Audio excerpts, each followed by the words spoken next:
Wait lang po, wait lang. Tanggalin mo yung nasa mic, tanggalin mo yung nasa mic. Baba mo lang nasa mic, tanggalin mo na kay Ipit. Walang audio? Wala ba tayo audio? Meron. Dito.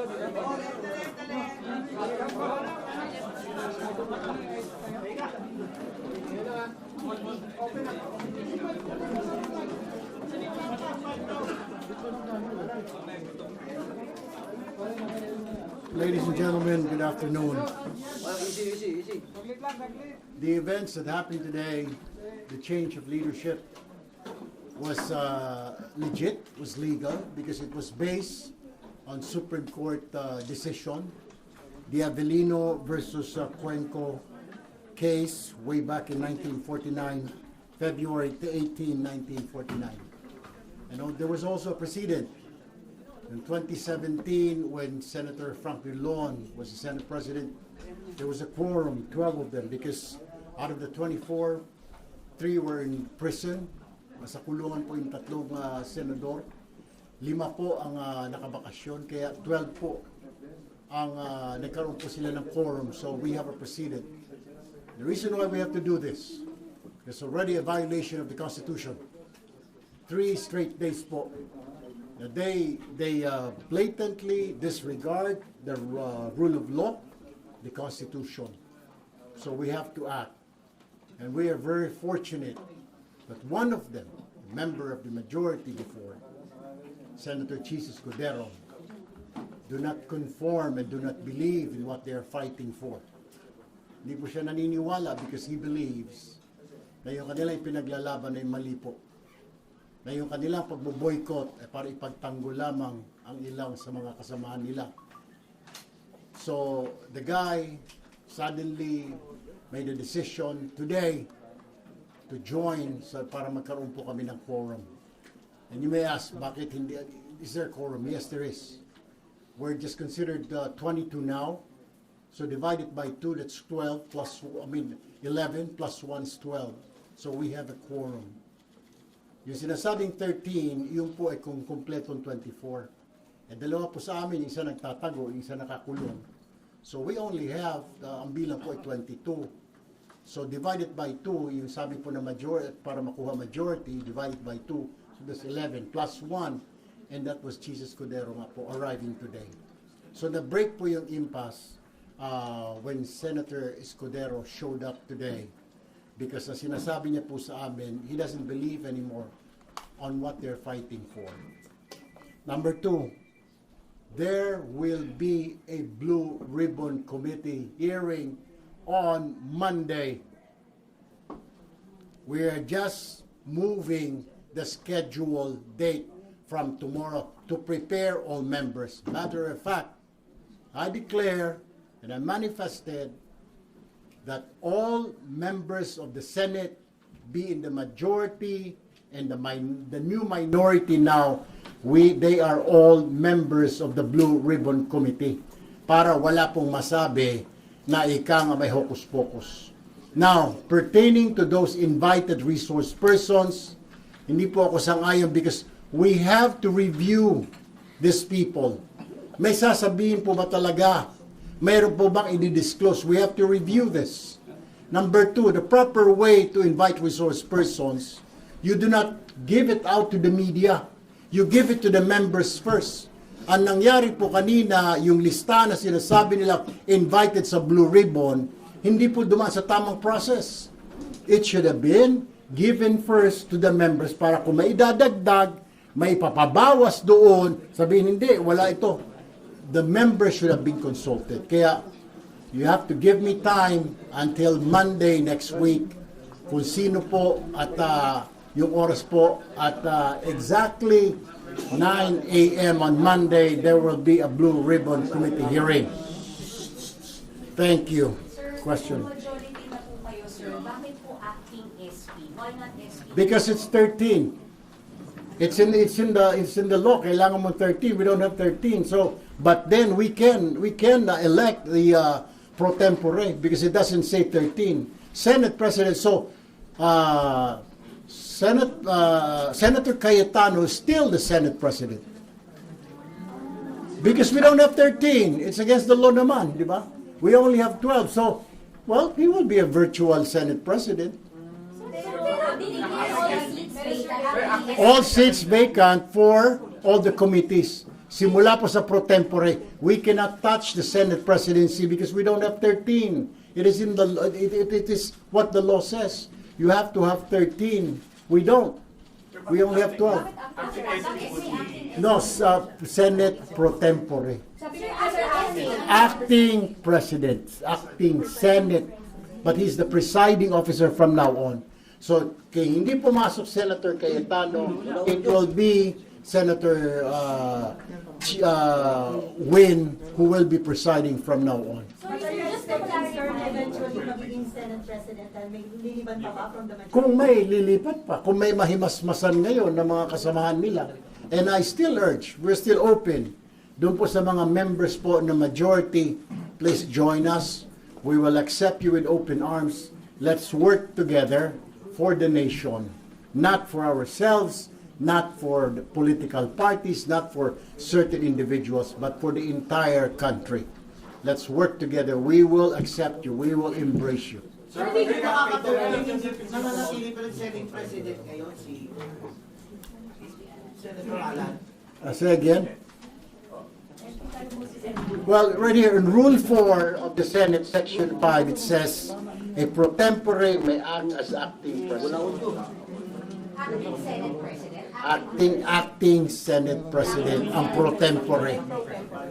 So did you know Sir, kung ano kay Senator para sumama po sa grupo? Oh, well, Senator Mix. And then, actually, yesterday pa he's not very happy anymore. Then we really thought that yesterday he would join us, but he did not. He was thinking it over, consulting his family, his friends. And then kanina morning, he said he will attend. But we didn't expect it. Kasi kahapon he said he'll come, but he did not. So kanina, we were surprised when he joined us, when he arrived. paano po naging effective yung pagpapalit nyo ng chairmanship if you never had the 13 yet? No, pag 12 po pwede, kasi majority na kami. Of the 22. Of the 22, because it should be 11. Divided by 2, 22 divided by 2 is 11. Plus 1, so we have 12. But that math cannot be applied on SP. Not on SP. I'm sorry, not on SP. That's why we did not elect a Senate President, because we'll be violating a law. We'll be violating the Constitution. Sir, was there any promise to SP, to Senator Cheese, or talagang na-enlighten lang siya? He was enlightened. I mean, kaya nga po, niyakap na kanina, we were surprised, because Sen Mix was already, we asked Sen Mix kanina, meron bang ika kapalit, may sinasabi niya, wala naman. But nothing. Sir, kailan na sigurado na dadating si Senator Cheese?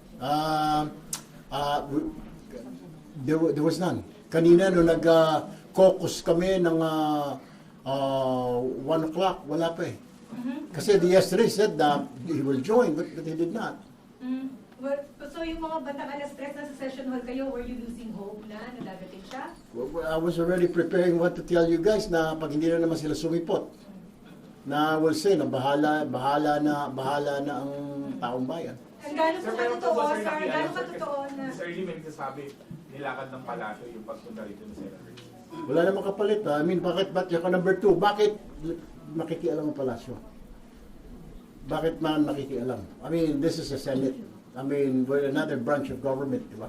Sir, what will happen pag nag-resurface si Bato? Then, pag dumating siya, it's okay. I mean, we will welcome him. But that would make the Senator 23, not 22. Ano mo mangyayari sa Well, we already declared it. Kung susipot siya. Sir, to clarify, Kung susipot siya. Sir, to clarify, right now we have a Senate President and an acting Senate President. Ano po yung difference and limits ng mga functions and roles nila? Actually, vacant yung Senate President. I mean, because may acting na tayo, di ba? There's an acting president. si Sen Win in his capacity as pro tempore until a new Senate President is elected. And the only way that we can elect is we will have 13. Otherwise, we cannot elect a new Senate President. So we will be, the Senate pro tempore will be the acting Senate President. But if SB Alan, sir, if SB Alan arrives on Monday, he will preside. Definitely. At House and Will. He will preside. Because he remains to be the SB. Yes, he will preside. Can we say na hindi stable pa yung kasalukuyan na majority? I think it's already stable because 12 kami, 10 na sila. Pero yung president, Senate President, hindi pa rin stable. Yeah, you Senate President, yes, but what can he do? I mean, he might be a virtual president dahil majority na kami, di ba? 12 to 10. Senator Marcoleta yung kanyang blue ribbon, how will you assert your blue ribbon? That's illegal na po, yung kanyang tomorrow. We have already instructed the Senate, the USAA, the Senate Sergeant at Arms, the Senate Secretary. Sir, sabi niya, Na all seats vacant na po, di ba? We declared it. So, illegal na po yung gagawin niya because there's already a new Blue Ribbon Chairman. sir, kung matutuloy tomorrow, wag daw po corrupt dahil may mga minority na pwede daw kong madawit doon sa flood control anomalies. Ay, doon, kung sabi na, sana tinignan niya muna yung kagrupo niya. Ilan doon ang sabit. Sir, sorry, ang grupo niyo po ang tawag ay majority na. Of course. Majority block na. Yes, because of the new majority, there's 12 of us. There's 12 of us. And then, another thing, did you hear Senator Cheese abstain? Hindi naman So he did not abstain. Doon sa mga, when we said, when Senator Win said na declare all committee, seats vacant, except for the Senate presidency. Senator, paano pag magpumilit na mag-hearing bukas yung Blue Ribbon Committee under Senator Cayetano or... I don't know how they will do that because there's already instruction to the Senate Sergeant at Arms. Na, ano There's a po yung new instruction, sir? Sergeant at Arms. Ano instruction, sir? They will not be. And then there will be, we're contacting now the House of Representatives that this is the Senate new majority. And even Malacanang, there's already communication. We're just waiting for the reply. Even the guests, hindi po papapasukin tomorrow. For instance, if the 18 ex-Marines surface, Because it's invalid already. This is already a press conference, right? I'm telling you, I'm the new Blue Ribbon Committee chair because there's a new Senate majority. Yung sinasabi po nila sila Senator Marcoleta, hindi na po sila majority, nasa minority. They only have 10. Na kung gusto mo pumunta ng mga Marines, magmerienda, pamerienda yun lang dyan. Sir, Para naman, Present on Monday, sir, yung mga Marines na yun, or yung ibang guest sana bukas, invited na sila on Monday. Sino ang we invited will sa- review upon consultation with the new members. Like I said, everybody is a member of the Blue Ribbon. sorry sir, Kasama po si Senator Marcoleta, kasama po kung gusto niya pa, ang ex-officio Senate President Cayetano. Sir, They're all invited. Sir, sabi nila SP Alan, all of this is para hindi matuloy yung hearing nila on the flood control anomaly. Meron na ngayon Monday, di ba? Pero hindi, yung kanila, yung for tomorrow dapat. Are you denying that, Ali? Yeah, of course. Because, number one, okay, subcommittee, dapat i-constitute ang subcommittee upon the instruction of the chairman of the committee. Sino ba yung chairman nun? Si Senator Pia Cayetano. Number two, yung mga invitations, hindi man lang dumaan, kahit naman lang sa minority leader. Yung minority leaders, the ex-officio of the Blue Ribbon. Wala, hindi siya binigyan ng copy. Mabuti pa ang media meron. So, that's another violation of the rules of the Senate. Dapat bag yung mga resource persons, ang bigyan mo yung mga member ng committee para mapag-aralan nila, para we can formulate questions, anong itatanong ko dito. Not the media, because the media cannot ask them questions. Not the bloggers. So wala kayong hinahanap doon sa katotohanan daw? No, of course, we will look yung mga, we will still invite those people, some of those, pero we will have to review yung list nila. Hindi yung kung sino sila, wala na pakundangan. May mga pangalan ako na hindi ko na kilala, hindi naman contractor. Sino ba yung mga yun? Nakita ko may mga 18 Marines na yun. So we will have to consult, of course, the members until Friday. tingin mo magkakaroon na kayo ma-elect ng USP pag may lumipat na po sa inyo? Say again? Do you think in July magkakaroon na ng Kung may lumipat, yeah, then we can convince, then we will elect. Do you think malapit na yun? I hope so. But for now, ang sigurado lang is 12. Ang mensahe, ang tao pagod na po. Ang mensahe, lahat po nadadamay, pati po ang minority na pumapasok kami, ang gulo-gulo na Senado, wala na kayong ginawa. Nakakahiya din po, pinapasweldohan kami araw-araw. Pagkatapos 3 days, it's a violation of the Constitution. So we really have to act drastically. Ito na nga po. Kung sinasabi lang, wala silang quorum, walang bilang. Paano walang bilang? There's only 22 of us now. Yung isa nagtatago, ay na magpakita. Sinasabi mo, sana, kung magpakita, sana magpakita siya. Sana hindi siya magtatakbo sa hagdanan ulit. Mag-stay siya dito sa floor, bumoto siya. Sige, let's go. With that po, Senator, I think Senator Cheese is also facing a grave complaint before the Ombudsman. Yes. Paano kung ma-aresto din siya? Kung may warrant of arrest. If If there's a warrant of arrest. Pero there's no warrant of arrest pa naman. Ongoing po yung investigation. if he will be arrested, what will happen? Well, Will he depends. still remain the majority? It depends to the ombudsman po, di ba? Then we have to talk it over. Di ba? Sir, paano impeachment? Well, one by one. I'll take 4 more questions. Sa impeachment po, who will be presiding, Senator Will? We'll have to choose.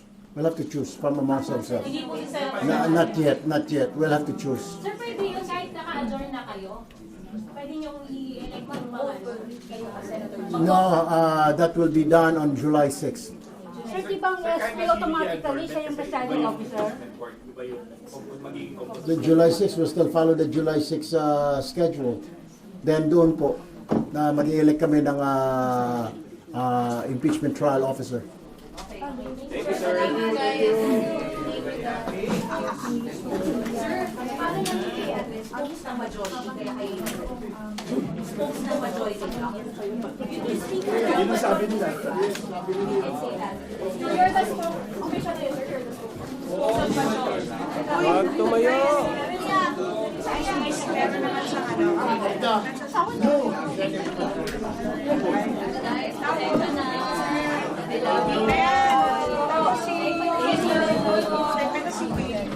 Ano nangyari sa uso mo? Nakaway ka ba sa kanila?